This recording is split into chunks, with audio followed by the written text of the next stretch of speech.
Yo, what's going on, guys? Mush back at it with another video. Want to highlight what is a very unfortunate story of an indie game that came out a while ago, and Valve actually botched the release of this game, and I feel so bad for the developers of this game. Not to say if Valve had released this in the proper way and actually notified wishlisters of the release of the game that it would have done orders of magnitude better, but certainly the game had a ton of wishlists. I want to give this story a shout because, game development I know is incredibly difficult, and when something like this happens, very unfortunate. As noted on Polygon, and I'll leave a link to the full article in the description box below, a decade's worth of work which helped the game secure over 138 wishlists for Planet Centauri. It was a game that was a combination of Starbound and Pokemon. It looks pretty cool.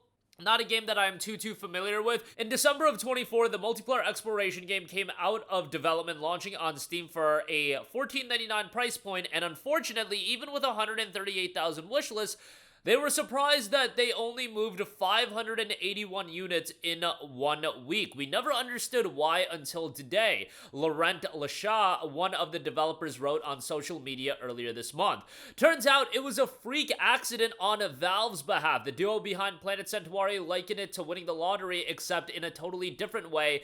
Valve had contacted the French studio. It's a duo, so this is like a really small team. It's 2 people behind the space exploration game, to tell them that they failed to notify users who had it on their wish list, and thus the game's visibility was completely cooked. Its launch trailer did manage to get just under 500,000 views on YouTube, but the people who had already expressed an interest in checking the game out didn't know that the game was available. And be in mind that this game was in development for a very long time, so the fact is a lot of people were unaware about this game coming out, because you wishlist games, you move on with your life, and then, a game comes out and you're like, oh, hey, that's pretty cool. And the game was in early access for a while, and Planet Centauri did sell around 103,000 units, and that number sounds impressive, but that was accrued over the course of about 9 years.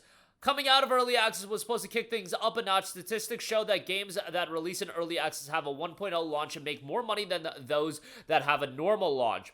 All of this combined has allowed us to hold on for these last 10 plus years, despite fairly lean finances. They spent several years sharing an apartment to minimize costs during the creation of Planet Centauri. Laurent had to sell his car, and they both did their best to avoid non-essentials. More recently, Boris had to move to a faraway village, while Lashat continues having roommates. Hearing the news of the bug might have been heartbreaking enough to send Lashat into a rage on social media, but Valve wants to make things right. The studio is being offered placement on the platform's daily deal to make up for lost visibility from your launch day. I don't think that's enough. I really don't think that's enough. The visibility of a daily deal, while that's nice, a game coming out of early access and into 1.0, that's a big deal. It's that initial week, you guys, of a game coming out, and really, sometimes with how fast the gaming news cycle moves, it's a couple days. It might be a couple hours before people move on to the next thing. The daily deal's not enough.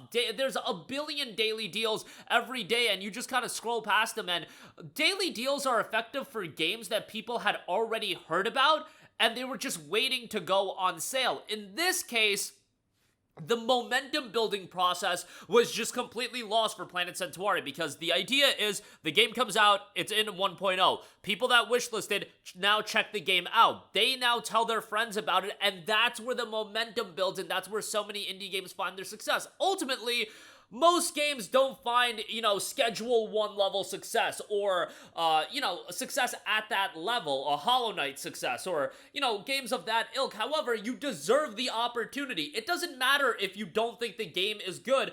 If you develop a game for X amount of years, you at least deserve the opportunity with the platform that you are giving 30% of the revenue to do their due diligence and make it so your game has the best chances to succeed. Obviously, it's not going to be the best case scenario possible for everyone under the sun. There are great games that are released that unfortunately just don't resonate at a high level, but it is what it is, you have to at least stack the deck in the favor of the developers. At least that's what you would think they would want to do. Now, as far as Lashat, he noted, I don't even have the strength to be angry. We've been so frustrated, disgusted, and in total confusion. You know, players don't meticulously track games, one commenter offered. People will see this and think it's your 1.0 launch. You can even share the story for those that look into it deeper. Yeah, maybe it'll work out and people will ultimately check it out. The game is $14.99. It's got a mostly positive reception all time, 1,866 reviews, 76% positive. Again, it's not a game that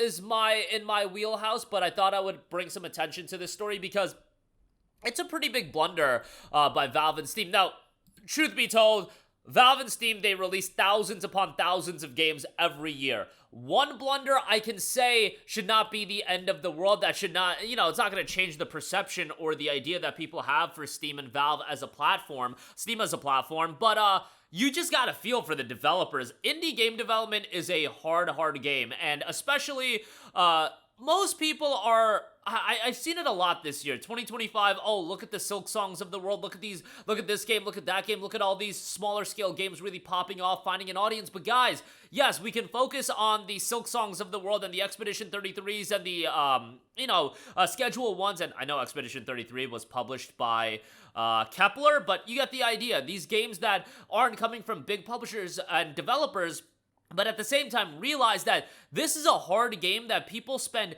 years and years of their lives creating games, and ultimately that it's a big risk. It is a big risk. Yes, some games will pop off and people will make a lot of money from their indie game development and whatnot, but there are so many sacrifices that go into game development that I first of all, I don't have the talent level to develop a game. I don't have the skill level to develop a game. I would never go into it because the risk is so much. I feel like sometimes you put so much attention on, or a lot of people put a lot of attention on the games that do really well, and this is for every art form. You focus on, oh my god, look at how much money this game made or that game made, and I am guilty of this, but you don't realize that for every success, there are so many games that a developer went through a decade's worth of struggle, so many years of difficulty to make ends meet, making the game while working a full-time job or trying to do what they could to make ends. It's a difficult game to get into, and then when you get screwed over by Steam